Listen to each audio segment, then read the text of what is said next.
Buenos días. Hablaré de enfermedades transmitidas por alimentos.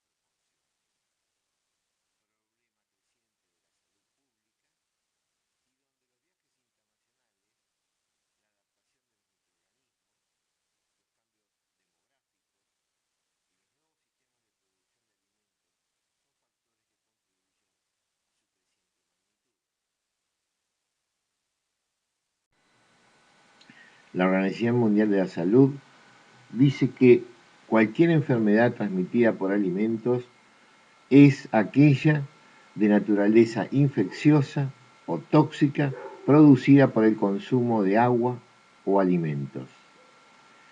Se reconocen tres mecanismos, como el de infección, producido por virus, bacterias o parásitos, como ejemplo que podemos hablar de salmonela; intoxicación, cuyo ejemplo puede ser el Bacillus cereus; o la producción de toxinas in vivo, como produce el Clostridium perfringens. Las enfermedades transmitidas por alimentos presentan una elevada mortalidad, con importantes consecuencias económicas y sociales, con una masiva exposición, gran susceptibilidad, referidas a un complejo proceso de manipulación, conservación y distribución. Las intoxicaciones y toxinfecciones por alimentos presentan como causas alimentos que contienen sustancias químicas tóxicas, alimentos contaminados accidentalmente, alimentos que adquieren sustancias tóxicas en el proceso de conservación y alimentos contaminados por microorganismos.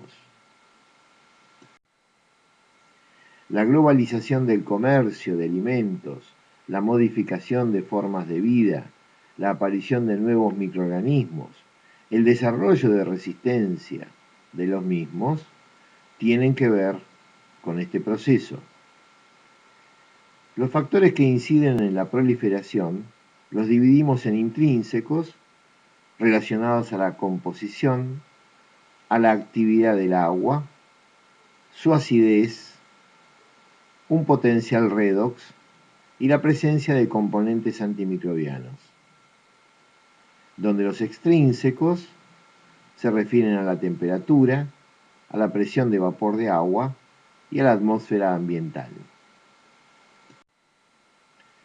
La diarrea infecciosa es quizás una de las más frecuentes formas de presentación de este tipo de problemática. Hay un contacto directo e indirecto, donde los alimentos contaminados por manos sucias, contacto con moscas o por aguas contaminadas inician el proceso.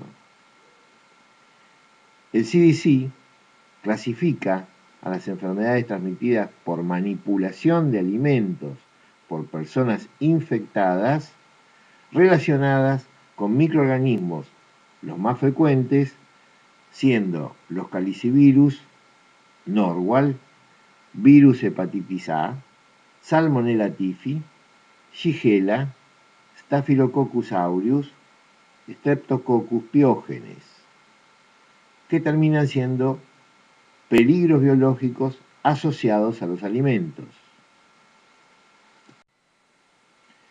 Dentro de las toxinfecciones por alimentos, que son un conjunto de enfermedades de etiología bacteriana que poseen las características diferenciales de ser transmitidas por los alimentos, tienen como causa microorganismos patógenos o sus toxinas y dan síntomas predominantemente digestivos. son de distribución universal y una causa importante de morbimortalidad. La contaminación y la proliferación de los mismos están referidas a la posibilidad de prevención, o sea, de evitar la multiplicación microbiana durante la cadena alimentaria. Dentro de los alimentos frescos, las carnes involucran a la salmonella, Campylobacter jejuni, Clostridium perfringens, Escherichia coli, Yersinia enterocolítica.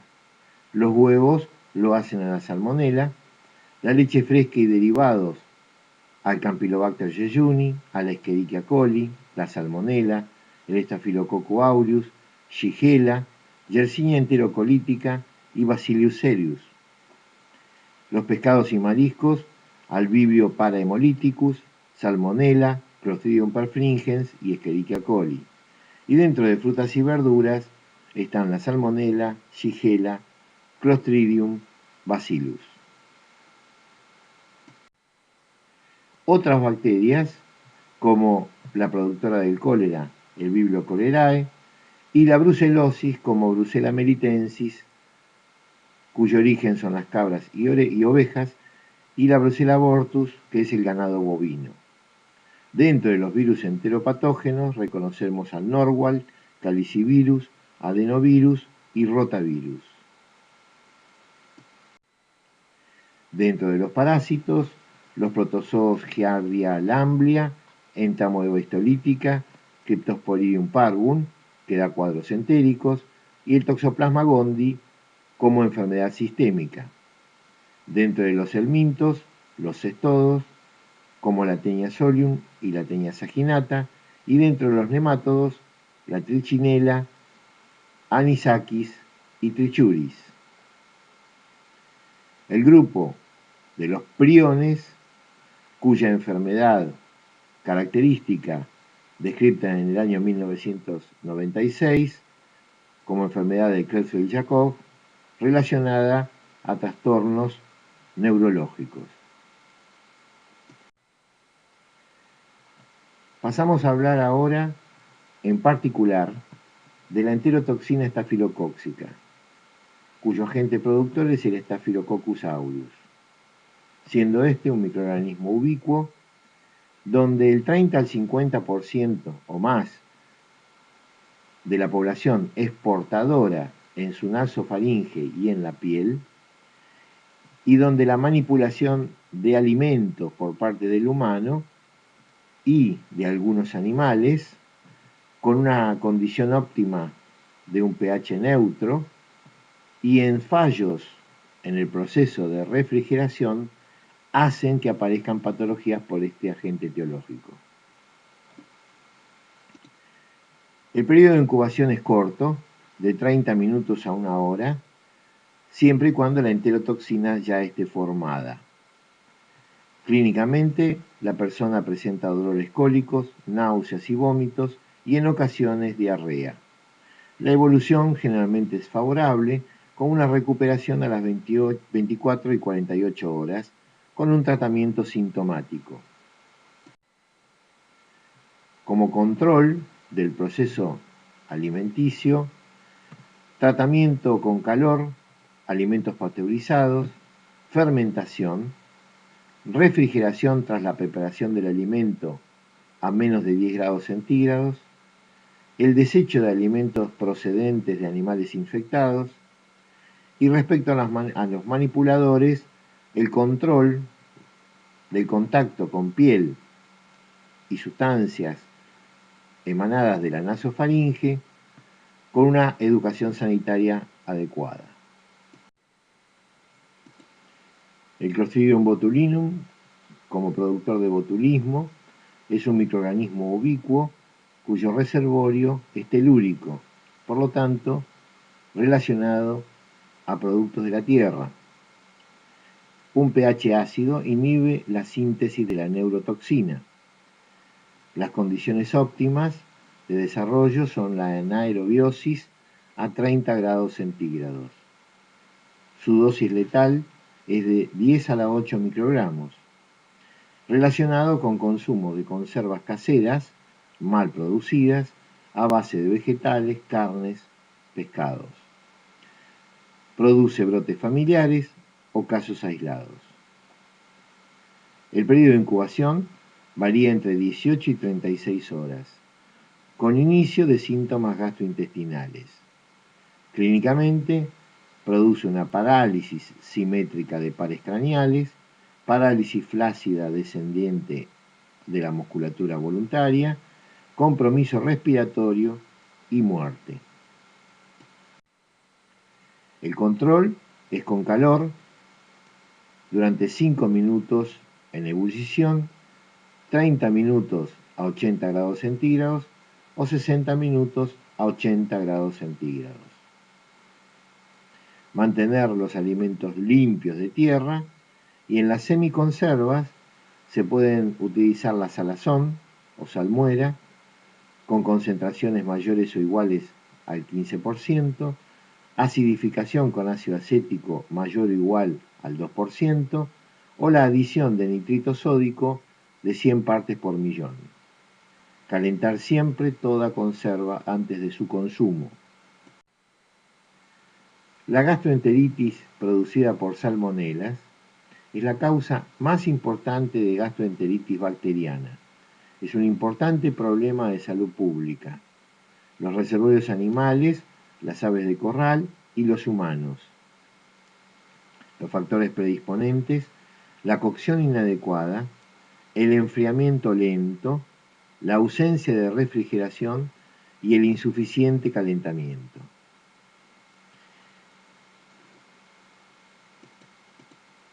El periodo de incubación varía entre 8 horas y 48 horas, habitualmente 24 horas y un inicio brusco.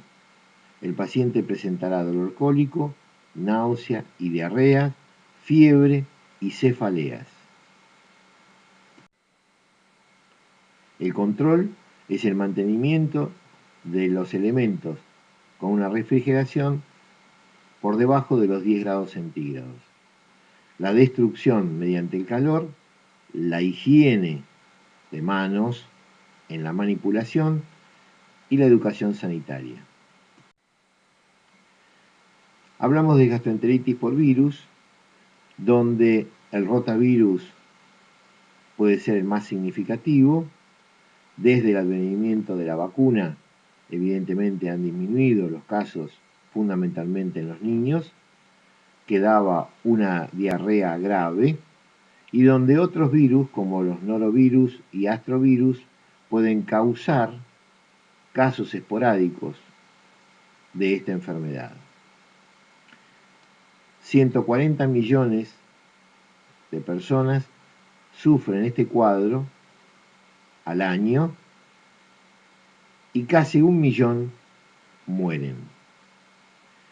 En países desarrollados, los picos de mayor incidencia se dan en meses fríos y en niños de 6 meses a 2 años. El periodo de incubación de 48 horas, con un inicio brusco. Presentará clínicamente vómitos durante 3 días y diarrea acuosa de 3 a 8 días, con fiebre y dolor abdominal. Una evolución buena que puede dejar una intolerancia a la lactosa. El control, evitar la multiplicación, ya que la refrigeración no tiene efecto. La ebullición durante periodos mayores a 15 minutos y medidas correctas de higiene personal, siendo el lavado de manos el método más efectivo. Tratamiento, adecuada hidratación y reposición de electrolitos.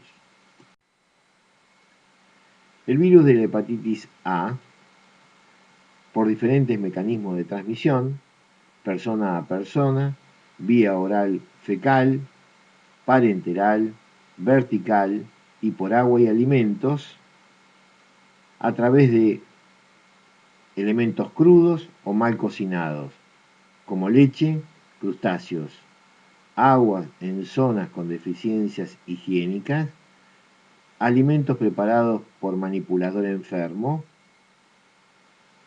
tiene un periodo de incubación de 15 a 50 días, con un inicio insidioso y un síndrome constitucional. Los síntomas gastrointestinales, con una fase ictérica o no, dolor cólico, náuseas, diarrea, fiebre y cefalea marcan la clínica. El control, aislamiento entérico del enfermo, cloración del agua, tratamiento de aguas residuales, correcto cocinado de alimentos como mariscos y crustáceos y precauciones higiénicas de manipuladores. Respecto al control de la cadena alimentaria, el sistema de análisis de peligros y puntos de control críticos nos permite las inspecciones sanitarias, o sea, el análisis aleatorio, físico-químico y microbiológico de materias primas y de productos finales. El análisis de peligros y puntos de control críticos identifica los peligros y estima los riesgos que pueden afectar a la inocuidad de un alimento, establece las medidas preventivas necesarias para ejercer un control sobre los riesgos que pudieran producirse, o sea, adelantarse al peligro. Prevención y control de los brotes epidémicos, conceptos y definiciones y etapas. Las causas epidémicas tienen que ver con la introducción de un patógeno desconocido, el aumento de dosis infectiva del agente, la aparición de microorganismos resistentes, más patógenos y más virulentos, nuevas vías de transmisión y aumento de la población susceptible. Epidemias de una fuente común nos van a dar un inicio explosivo, localización del espacio, tiempo, personas y una curva epidémica con una agrupación temporal muy marcada. Las epidemias propagativas o progresivas tienen que ver con transmisión de persona a persona y una curva epidémica con periodos de incubación determinados. Y las epidemias mixtas, exposición fuente común más transmisión propagativa. El programa de control de enfermedades transmisibles tiene como objetivo disminuir la mortalidad asociada, reducir la incidencia-prevalencia y evitar que susceptibles se infecten. Esto nos lleva a la formación de redes de vigilancia epidemiológica, donde hay una notificación de las mismas. Hablemos de brote epidémico, que es la aparición de un número de casos significativamente superior al esperado, en una determinada delimitación geográfica sanitaria y en un periodo determinado. Aparición de un solo caso de cualquier enfermedad inexistente en una zona. Prevención y control de brotes epidémicos. La población más susceptible: niños, ancianos, inmunodeprimidos o que padecen otras enfermedades.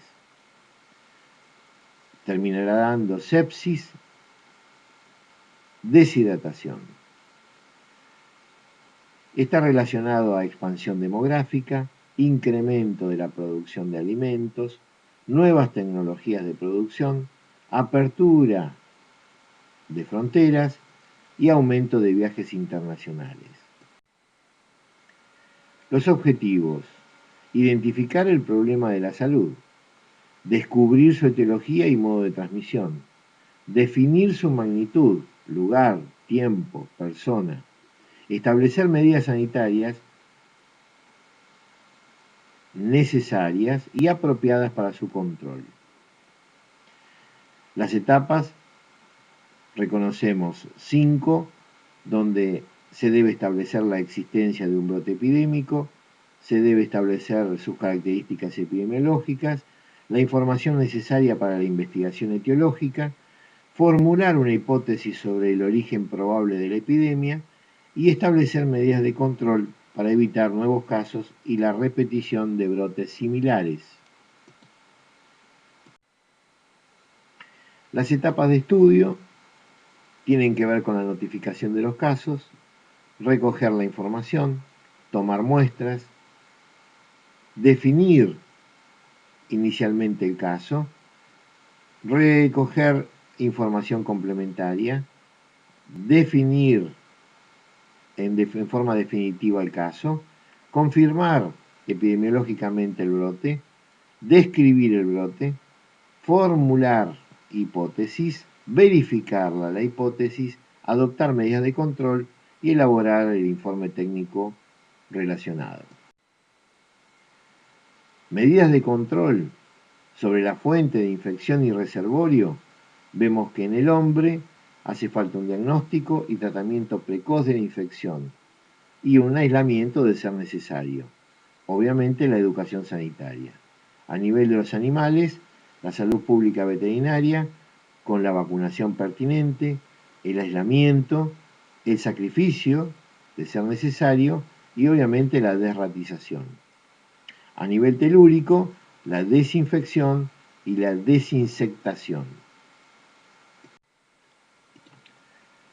Las medidas que se deben tomar sobre los mecanismos de transmisión tienen que ver con el contacto directo, o sea, la educación para la salud, el contacto indirecto, como la desinfección, limpieza y saneamiento, y la desinsectación y desratización sobre los vectores. Las medidas sobre la población susceptible estarán basadas en la aplicación de vacunas y en la producción de quimioprofilaxis.